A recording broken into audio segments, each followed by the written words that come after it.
Welcome back. You clearly understand the dangers of the Red Mile. But before I let you run, I must know if you are under the influence of any substances, of sound mind, or being coerced in any way.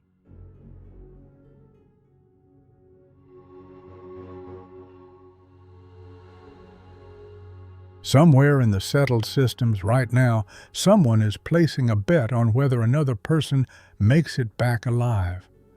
That sentence should bother you more than it probably does, not because it is shocking. It isn't really, not after everything humanity has done to itself across centuries of recorded history, but because of the casualness embedded in it, the ease of it, the way that sentence could be dropped into a conversation about the settled systems, and no one in that world would raise an eyebrow, because the place it describes has a name, has a bar, has a regular clientele, and has operating hours. The Red Mile on Porrima III is not a secret. It is not a rumor passed between desperate people in back corridors. It is a destination. Ships plot a course to it. The landing pad is well maintained. The drinks are cold. That is the thing worth sitting with for a moment before any of the specific details are introduced, before we name the planet, or describe the building, or explain the mechanics of what happens inside it. Not that a place like the Red Mile exists. Cruelty has always found a venue, but that it exists so openly, that it has a name everyone recognizes, that it operates without apology as a feature of settled systems life rather than a flaw in it, that you can discuss it in mixed company and no one feels obligated to lower their voice. Every civilization tells a story about itself. It builds monuments to the values it wants to be remembered for. It names its streets after its heroes, constructs its architecture to project power or aspiration or permanence. New Atlantis does this with considerable confidence. Wide plazas, clean transit infrastructure, the mast tower visible from almost anywhere in the city, projecting authority and stability in every direction. The message is deliberate and consistent. Here is a civilization that has earned its own confidence. Here is something worth preserving. But every civilization also builds things it doesn't put in the brochures, things that grow in the gaps between the official story and the actual one, things that require no dramatic decision to exist, only the accumulation of small tolerances, each one reasonable on its own terms, each one adding slightly to the distance between what is claimed and what is true, things that reveal quietly and without fanfare what the culture actually tolerates, what it is rather than what it claims to be. The gap between those two things is where you find the truest portrait of any society, not in what it celebrates, but in what it permits, not in its monuments, but in what it leaves standing when no one is looking directly at it. The Red Mile is one of those things. It isn't hidden. It isn't suppressed. It isn't run under a false name or disguised behind a euphemism. The Red Mile is exactly what it sounds like, and everyone who goes there knows exactly what it is before they arrive. It has a reputation that draws visitors from across the settled systems, and that reputation is built entirely on the fact that people run a gauntlet through a creature-infested crater while others watch and wager. That is the product. That is what you are buying when you book passage to Porrima III. The possibility, thrilling from a safe distance, that someone will not make it back. the relief, even more thrilling when they do.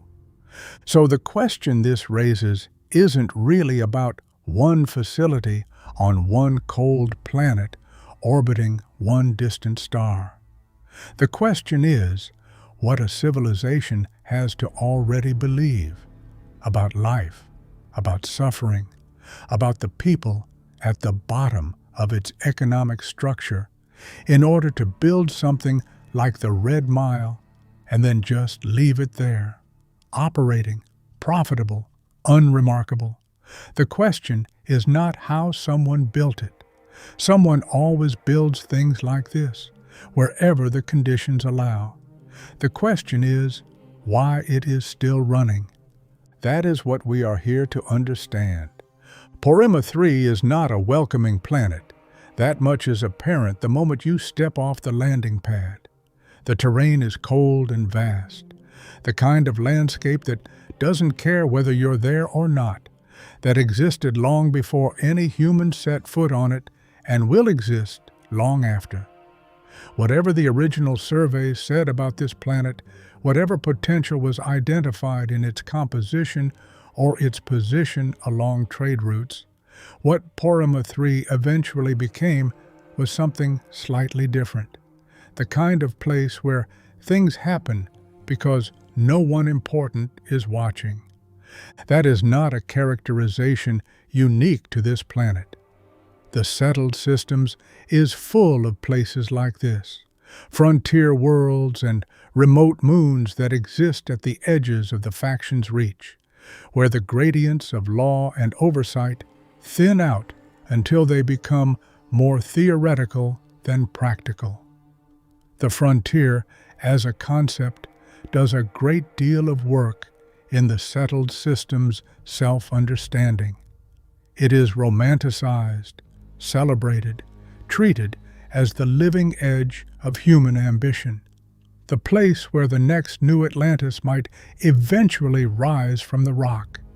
But the frontier is also, practically, a place where the comfortable fictions of the core systems break down, where the story a civilization tells about itself runs out of road, and you are left with what is actually happening in the absence of anyone whose job it is to curate appearances. The Porrima system sits outside the jurisdiction of both the United Colonies and the Free Star Collective. That detail is worth holding. Not neutral space exactly, but ungoverned space, the kind of gap that exists between institutional reach and institutional will. And it is in that gap that the Red Mile was built. The facility's history adds another layer. Before Mei Devine arrived, Porrima III was something rougher, a gathering point for pirates, smugglers, and people who needed to exist beyond the sight lines of the major factions, a place of genuine lawlessness, where ordinary travelers made a point of staying away. Mei saw something different in it. As the heiress of a wealthy family, she had the capital and the connections to act on that vision. She brought in ecliptic mercenaries, cleared out the criminal element with a forceful hand, and converted the site into something she could market to a wider audience. The Red Mile, as it exists today, is Mei Devine's act of civilizing a lawless place, which raises an immediate and uncomfortable question about what exactly civilization means in this context. Because what she built from the bones of a former criminal haven was a managed bloodsport. And the management is precisely the point. The Red Mile's predecessor, the raw criminal gathering point, the smuggler's meeting ground, was in many ways more honest about what it was. It made no claim to legitimacy. It offered no payout structure, no ceremony, no legal waiver of liability. Violence and risk were simply present, as they are in all frontier spaces, without the formal apparatus of consent and transaction that Mei eventually built around them. One could argue, uncomfortably, that the original Lawless space at Porrima III was more transparent about its own nature than what replaced it. The transformation is worth examining carefully because it tells you something about how violence becomes legitimate. The pirate gathering point that preceded the Red Mile was, in its own way, violent, dangerous, unpredictable, operating outside any legal framework. The Red Mile is also violent, also dangerous, also operating outside any legal framework. The difference is that the Red Mile has a door with a ceremony, a payout structure, a leaderboard, and a proprietor who will confirm your sobriety before you go through. It has the forms of a transaction between consenting parties. The violence has been given infrastructure, and in the giving of infrastructure, it has acquired a kind of legitimacy that the raw lawlessness it replaced never had. This is a very efficient form of laundering, not of money, but of harm. The harm persists. The form around it changes, and the form is what the institutions see. The facility itself sits against the Porrima III landscape with a kind of deliberate modesty from the outside. Red neon signs announcing its name against a planet that is otherwise unlit and indifferent. The interior, however, shifts the register immediately and completely. Warm, well lit, in ways that blur the edges of judgment, stocked with the kind of drinks that suggest a clientele who traveled some distance and expects to feel the journey was worthwhile. The atmosphere carries the low murmur of people engaged in commerce, in anticipation, in the particular social energy that gathers wherever money and risk exist in close proximity, and everyone present is aware of both. Step through the facility and out the other side, and you enter the crater. The crater is what the Red Mile actually is, in physical terms. It is a wide, open depression in the planetary surface, littered with the debris and corpses of previous runs, studded with toxic gas vents that force route decisions on anyone moving through it. Porrima III's gravity runs at roughly twice Earth standard, which means your stamina drains faster, your boost pack becomes nearly useless, and every meter covered costs more than it would almost anywhere else in the settled systems. The beacon stands at the far end of the crater, atop a rise, visible from the entrance and specifically positioned to feel achievable. It is.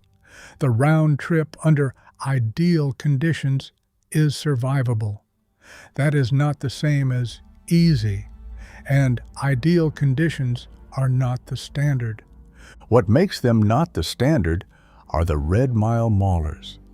The Maulers are native to Porrima III, creatures that evolved here long before any facility was built, that inhabit the craters and frozen plains and coniferous forests of this planet as part of its natural ecology.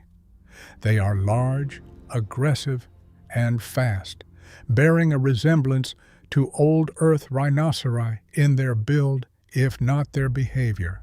They hunt in groups, spit explosive projectiles at range, and have a physical resilience that makes them difficult to bring down quickly, even with serious weaponry. They are not novelties or imported attractions. They are native fauna.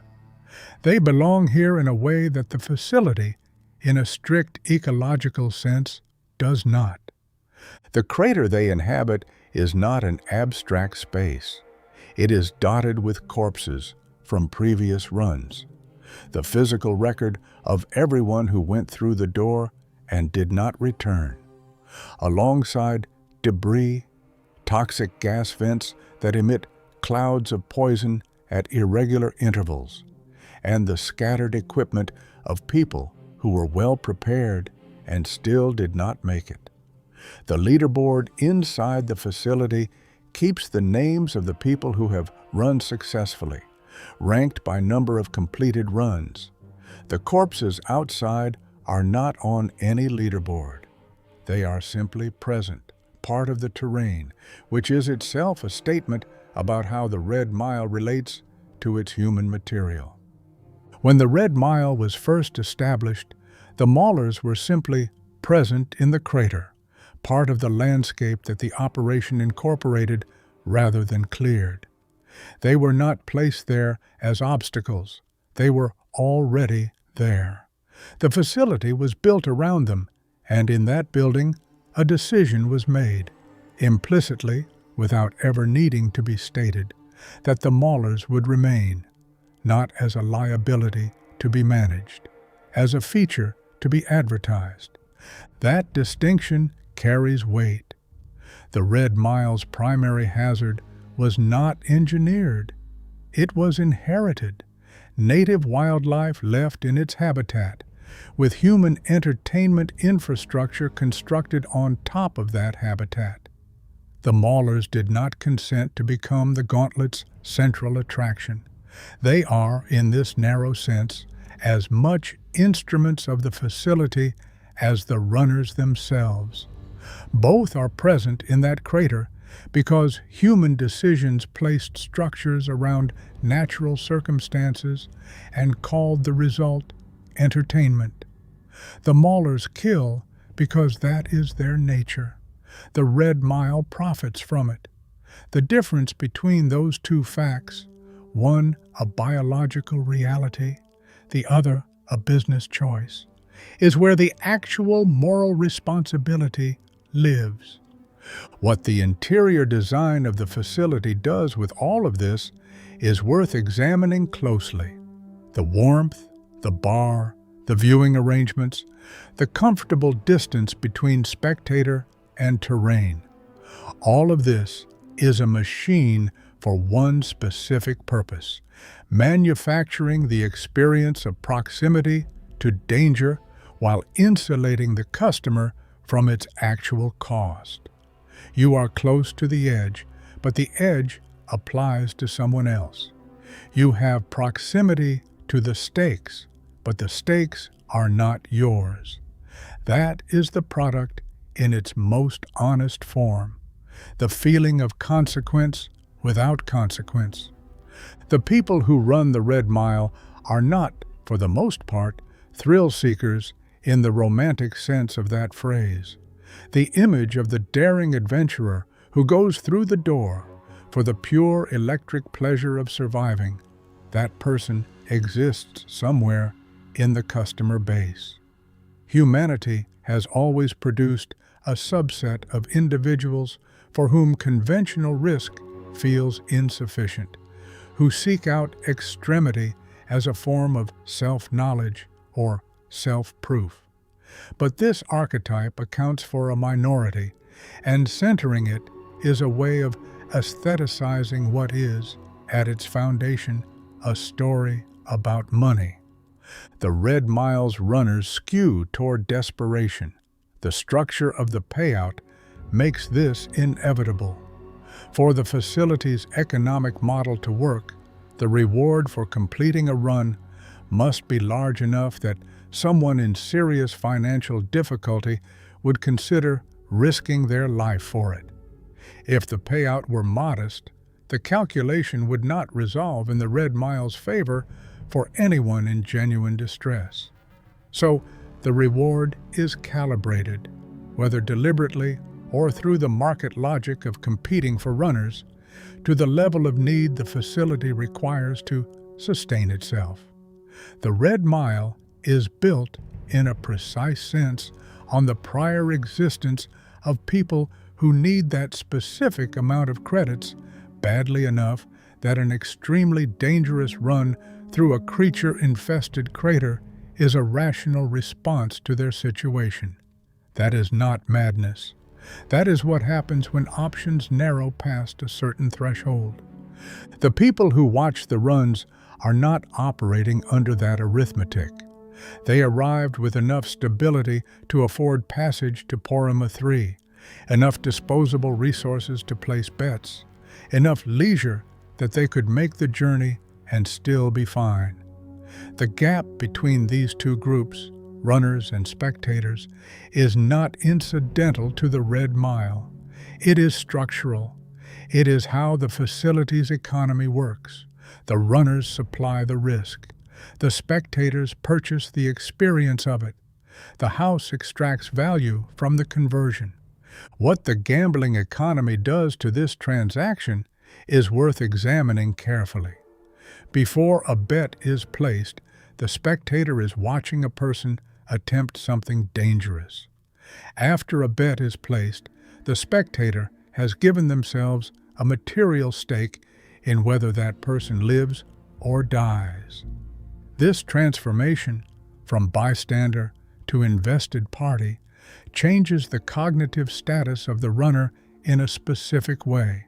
The runner becomes a variable, a probability, an outcome in a system you have taken a position in, and this change happens smoothly, without drama, because betting is a familiar activity, something people do at sporting events and card tables without feeling that they have made any significant moral choice. The mechanism by which a person becomes a unit of speculation in someone else's mind is so normalized that the people on the spectator side of it rarely register that it has happened at all. They experience it as fun. They experience it as exactly what they came for. There is a particular quality of self-deception that gambling at the Red Mile makes possible, and it is worth naming precisely. When you bet on whether someone lives or dies, you become invested in the outcome. But the investment produces not guilt or concern. It produces excitement.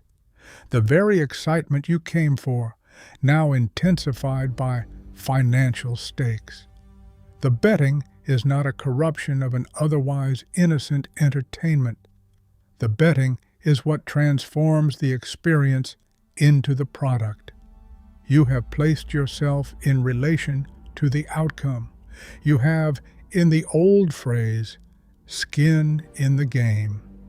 That sense of participation, the feeling of being close to real consequence, is what makes the Red Mile's reputation.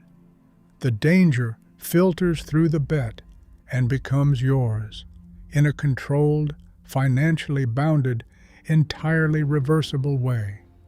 That is the product in its final form, the feeling of consequence without consequence, stated twice because it bears the weight. Notice what this means about the facility's design priorities.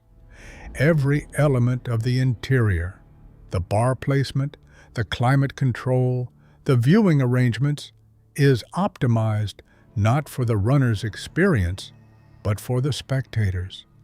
The runner's experience is raw, cold, lethal, and entirely dependent on their own resources. The spectator's experience is curated, comfortable, and increasingly refined with each credit that flows into the operation. The facility is quite literally designed with two different groups of people in mind, with two completely different relationships to what is happening on the other side of the door. And the group whose comfort was prioritized in the design is not the group whose lives are at stake. The credits that flow through the Red Mile tell a story the warm interior is designed to obscure. Money comes in from spectators who can afford to lose it. Money goes out to runners who cannot afford not to have it. The house keeps a percentage of both flows. This is the economic structure stated plainly, and it depends on inequality as a precondition. Without people who need the money badly enough to run, there is no product.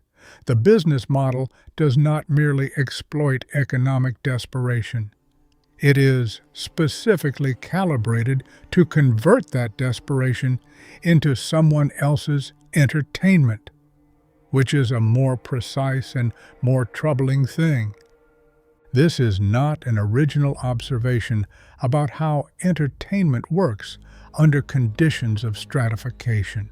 The relationship between the suffering of the economically precarious and the amusement of the comfortable is as old as organized society. What makes the Red Mile specifically interesting is how nakedly that dynamic sits on the surface, without the rhetorical dressing that usually accompanies it. There is no framing of the runners as athletes competing on merit, no story about what they stand to prove or achieve beyond the credits they need. The runners are there because they need the money. The crowd is there because they find it thrilling to watch. The house takes its cut. That is the entire structure, stated clearly, built into stone, and operating with the calm confidence of something that does not expect to be interrupted. The Porrima system operates outside any faction's jurisdiction. We have already established this as a political fact. But there is a layer to how institutions relate to what happens in these ungoverned spaces that goes beyond simple absence of oversight. The United Colonies has administrative ambition, but finite reach, and the calculation of what to prioritize at the edges of that reach consistently favors the politically visible over the ethically urgent. The Freestar Collective's founding philosophy is built around skepticism of centralized authority, which functions, in practice, as institutional cover for declining to address things it would rather not address. The Freestar is ideologically committed to not being the kind of government that closes businesses because their business model is morally uncomfortable. Both factions can look at the Red Mile and find, without much intellectual effort, a reason why it is not quite their problem. This pattern, the gap between institutional reach and institutional will, runs through the settled systems in ways that go considerably beyond the Red Mile. The United Colonies' management of the Londinion story is a version of the same dynamic at a much larger scale, and it is worth examining because it illuminates something about how the settled systems handles inconvenient truths more generally. Londinion was a UC colony on Ptolemy II, and it became the site of the worst terrormorph outbreak in recorded history. Terrormorphs are not an alien invasion in the conventional sense. The UC Vanguard questline eventually reveals that they are the mature form of heat leeches, small, common interstellar pests that hitch rides on human ships, settle into planetary ecosystems, and, over decades, evolve into apex predators. The transformation can be dramatically accelerated by contact with the Lazarus plant, a flora native to Londinion. During the Colony War, the UC's own Xeno-Warfare Division attempted to weaponize terrormorphs, Project Pet Shop, and related programs, and consistently failed to control them. The creatures they tried to turn into instruments of war turned on everyone. When the outbreak at Londinion overwhelmed all defenses, Admiral François Sanon ordered the orbital bombardment of the Londinion spaceport to contain the infestation to the planet's surface, a decision that condemned the civilians still inside the city to die. The city has remained a terrormorph-infested ruin ever since. The most famous consequence of the outbreak was Admiral François Sanon's decision to bomb the Londinion spaceport, trapping everyone still inside and condemning them to die in order to contain the infestation to the planet's surface. Sinon was eventually tried and sentenced to death for this decision, except he wasn't. Not really. He was secretly imprisoned and kept alive as an advisor to the UC, a detail that speaks volumes about the UC's actual relationship to accountability, when the person being held accountable might still be useful. But the deeper layer of the cover-up belongs to Mei Devine. During the crisis, he discovered the specific mechanism of the heat leech to terrormorph transformation, that the Lazarus plant on Londinion could accelerate the process almost instantly, turning a minor pest into an apex predator in moments. This was precisely the kind of knowledge that could have informed decades of containment strategy, that could have told colony planners and defense architects what to watch for, that could have prevented attacks across the settled systems. Instead of reporting it, Mei Devine suppressed it. The knowledge that could have protected people was withheld because surfacing it was politically inconvenient. It implicated UC decisions, UC failures, UC culpability for a spread of violence that affected millions. The connection to the Red Mile is not literal. The creatures in the crater are Maulers, native Porrima III fauna, entirely distinct from terrormorphs. But the institutional logic is identical in both situations. A governing authority confronting something harmful and deciding that managing the information is preferable to managing the problem. At Londinion, the cost of that decision was measured in lives and in decades of preventable attacks.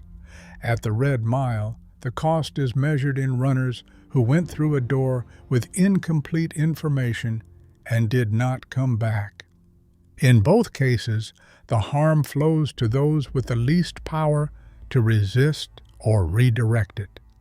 In both cases, the institutions most capable of intervention found reasons not to. What this could imply, and the inference is difficult to avoid, is that the tolerance for the Red Mile is not a failure of the settled system's institutions.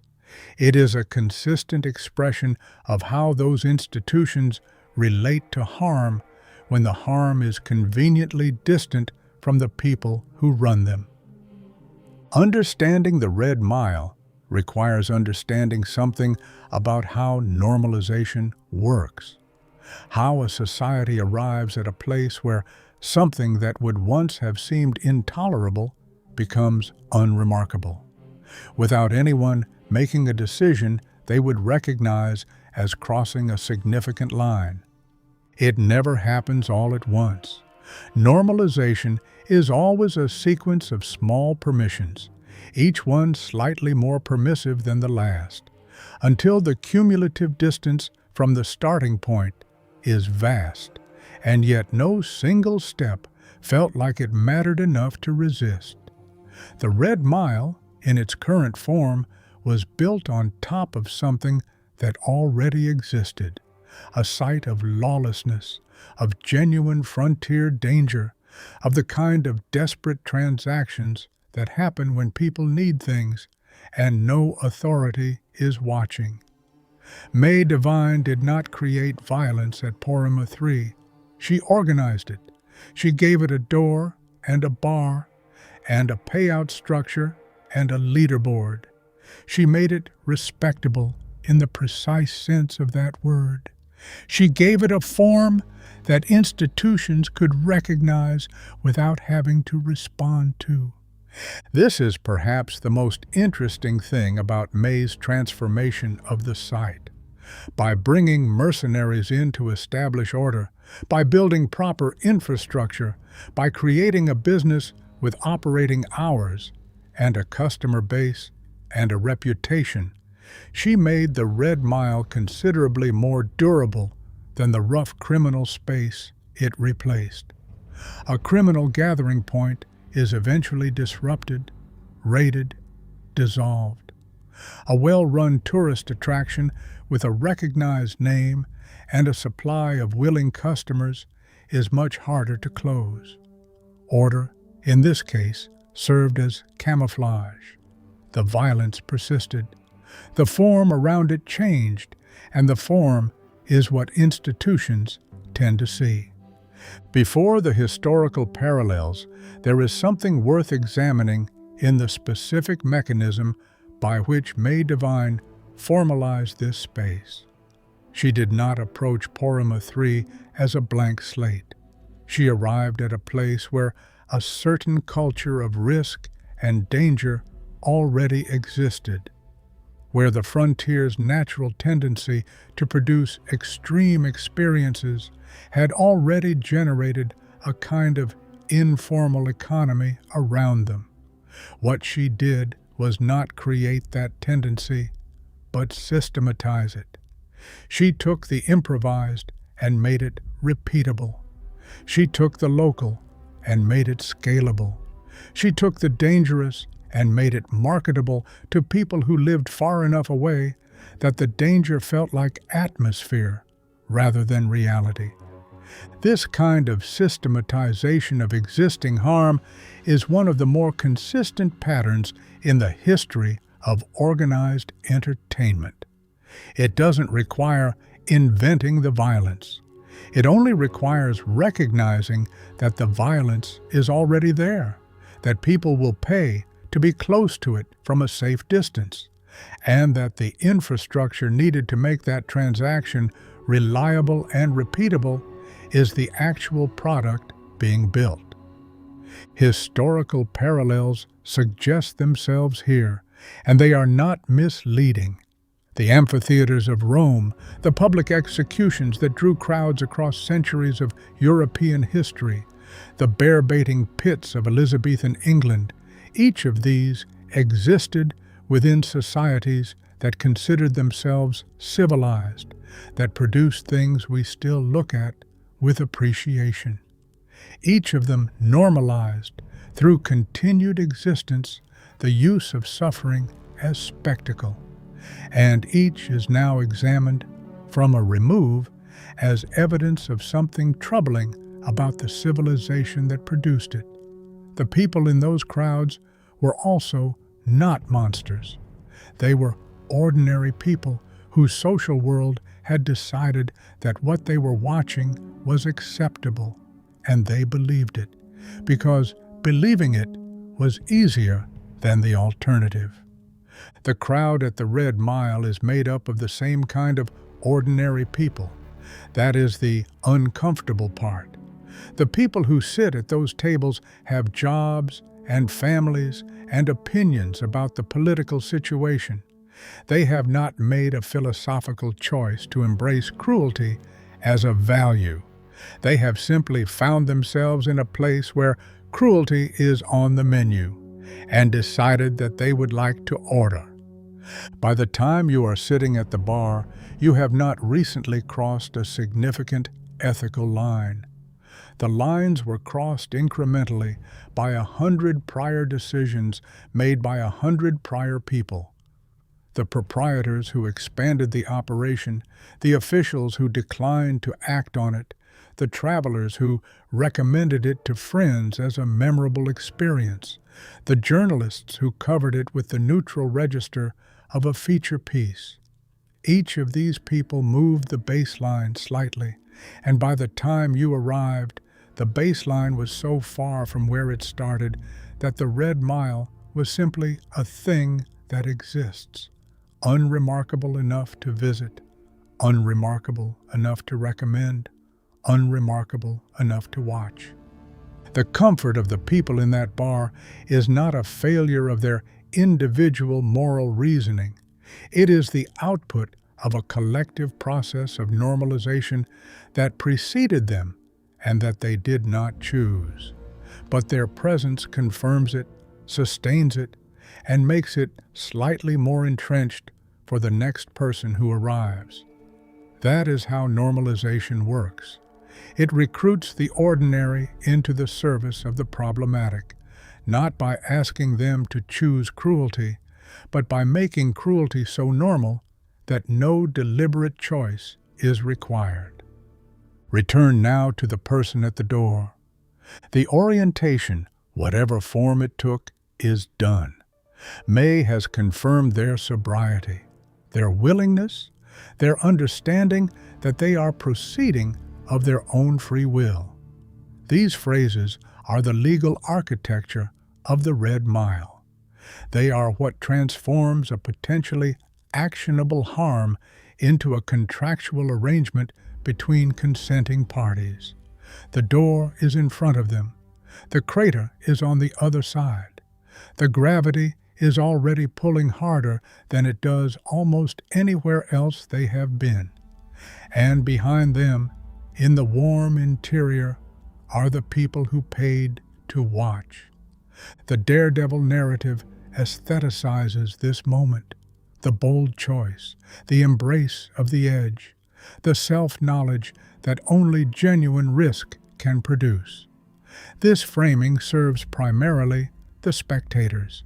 It lets them imagine they are watching courage rather than watching necessity. It lets them feel, vicariously, the electric quality of a freely made decision in the face of genuine danger. This is more comfortable than the alternative, and it produces no obligation to feel anything difficult about what they are watching.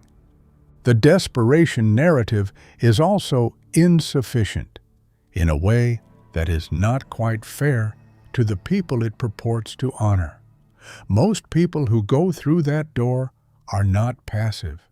They have made a decision, however constrained by their circumstances, and arrived with skills, preparation, a plan, and some genuine assessment of their own capability.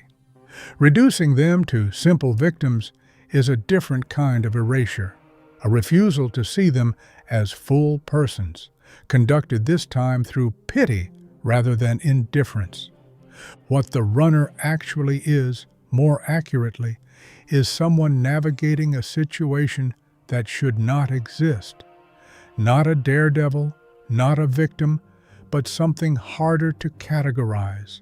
A person who has done the math on an impossible situation and arrived at a door. The math is wrong in the sense that no calculation should ever resolve toward running a predator-infested crater in double gravity as the best available option. But the math is also correct in the sense that, given the actual constraints of the situation, it is the calculation that makes the most rational sense. Both things are true simultaneously, and the fact that both things are true simultaneously is a measure of how badly the system failed this person before they ever reached Porrima III. Someone who has arrived at a door they should never have had to consider walking through, because the structures of the settled systems should have produced conditions in which a Red Mile payout was never the most viable solution to any real problem a real person could face. The existence of runners is not primarily a story about individual desperation. It is a story about the gap between what the settled systems claims to offer and what it actually provides, and about who falls into that gap and who does not. The orientation Mei provides confirms the runner is sober and proceeding of their own free will. These specific phrases are doing legal and moral work. They are the mechanism by which the Red Mile offloads its ethical weight onto the runner. By confirming willingness in a formal, witnessed context, the facility creates the paper record of consent that allows everyone else, Mei, the spectators, the institutions that are aware the Red Mile exists, to locate the responsibility for what happens exclusively in the person who chose to go through the door. The question of what constrained that choice, what made the door seem like the right option, what situation the runner arrived from, and what they were going back to, none of this enters the record. The record says they were sober, willing, and aware. The record is technically accurate. The record tells a small fraction of the truth. What winning actually means is more complicated than the facility's framing suggests. The payout is real, and for many runners, it represents the resolution of something urgent. But a completed run does not simply produce money. It produces a changed relationship to what just happened. The person who comes back through the door has been in a terrain where things wanted to kill them and did not succeed, and they carry that with them in ways the warm interior has no mechanism for accounting for. The Red Mile has no aftercare, no interest in what happens to its runners once the run is concluded. They are inputs. The transaction ends when the credits transfer and the next run begins. The people who do not make it back belong to this account too, even when the account consistently fails to give them space. Their absence from the Red Mile's ongoing narrative is itself a statement. They become atmosphere, part of what makes a successful run feel meaningful, part of the genuine peril that makes the gambling stakes feel real. Every person who does not return through that door makes the next successful run slightly more valuable as a product. Their deaths are not, in the business logic of the Red Mile, unfortunate interruptions to an otherwise defensible enterprise. In a precise sense, they are part of what is being sold. Hold the whole picture now, all at once, before it slips back into the comfortable abstraction of distance.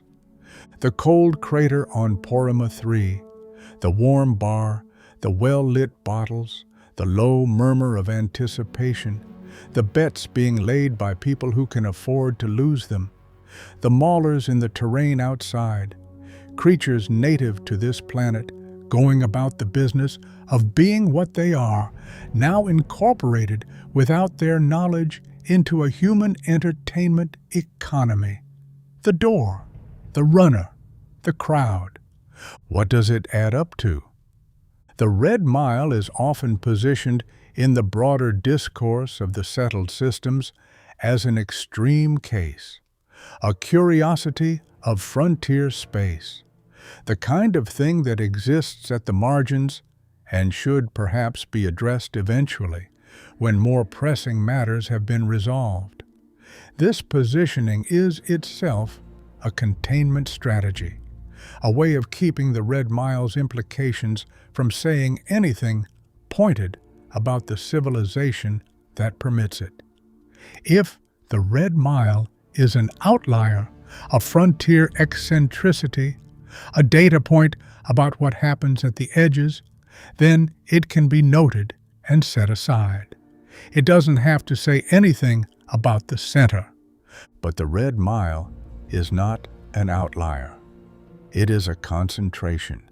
It takes mechanisms that operate throughout the settled systems, the economic pressures that funnel certain people toward certain impossible choices, the stratification that converts some lives into entertainment for others, the regulatory tolerance for harm that flows consistently toward those with the least leverage to resist it, and renders them visible by making them literal. The gauntlet is a metaphor that is also actually a gauntlet. The bet is a metaphor that is also actually a bet. The gap between the person who watches and the person who runs is a metaphor that is also physically a gap.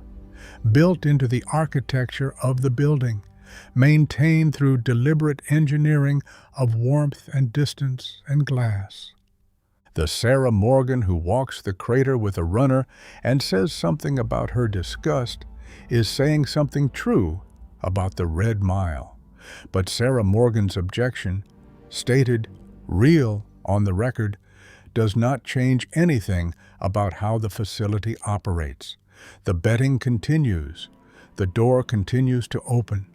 Her discomfort is absorbed by the enterprise and becomes, at worst, a minor friction in the experience of anyone paying attention. The Red Mile is large enough and normalized enough that individual objections, however accurate, cannot close it. What would be required to close it is institutional will, and we have already examined what the institutions tend to do with that kind of will when it costs them something to exercise it. The Red Mile does not exaggerate what the settled systems is. It clarifies it. It compresses its mechanisms into a small enough space that the shape of them can be seen clearly. The UC covers up what it knows about Londinion and the creatures spreading through the galaxy. The Red Mile covers up nothing, operates transparently, and the result is somehow less examined. The same institutional tolerance for harm affecting the less powerful operates in both cases. The scale differs. The mechanism does not. There is a leaderboard inside the Red Mile that tracks the runners who have completed the most successful runs. The top of that leaderboard, before any player arrives, belongs to someone called Donovan Reese, a name attached to a record, a number, a string of successful traversals of a crater that has killed an unknown number of people. What the leaderboard communicates in its quiet way is that the Red Mile has a history of successes worth celebrating. What it does not communicate, what no signage in the facility communicates, is any accounting of the failures. The successes are named and ranked and honored. The failures are in the crater and they stay there. This asymmetry is not accidental. It is the facility's editorial position on its own history. The runs that ended badly are not part of the story the Red Mile tells about itself. They are part of the product, part of what makes the successful runs feel meaningful, part of what sustains the gambling stakes. But they are not part of the narrative. They are absorbed into the atmosphere of genuine peril without being named or numbered or mourned. The Red Mile knows its dead exist. It simply declines to count them. The question we started with, what a civilization has to already believe in order to build something like the Red Mile and leave it standing, resolves to something neither dramatic nor reassuring. The Red Mile does not require a civilization that has embraced cruelty as a value. It only requires a civilization that has decided, through accumulated small tolerances and accumulated failures to act, that certain kinds of suffering are acceptable when they are nominally voluntary, reliably profitable, and concentrated among people without enough leverage to make that decision inconvenient for anyone with power. That is not a departure from civilized values. In a civilization where those conditions consistently produce no institutional response, it is their expression. One more thing before the door closes: the leaderboard, the payout structure, the ceremony of consent before each run, the warm bar and the cold crater. Mei Devine standing between them, running a business she describes with professional pride. The spectators who flew here, who placed their bets, who will fly home and tell people about what they saw in the way that people describe remarkable experiences. None of this required any single decision that felt at the time like a decision about cruelty. Every individual choice in the architecture of the Red Mile had a reason that was sensible within its own local context. Mei needed order, so she brought mercenaries. She needed a product, so she built around what was already there. She needed customers, so she made the facility comfortable. The customers needed excitement, so the betting system deepened the stakes. Each step had a logic. The aggregate has a character. The maulers in the crater are doing what maulers do. The runners who go through the door have been placed by forces they did not choose in a position where the crater is the best option available to them. The crowd watches and places its bets, and the stars outside are cold and very old, and they hold all of it in their long memory. The things that were built here, and the things that were allowed to continue, and the distance between what the settled system says about itself and what it does when no one important is watching. What would have to change for the Red Mile to be seen not as a feature of frontier life, but as an indictment of something deeper? What would have to change for the door to stop opening? Those are not questions the Red Mile was built to answer.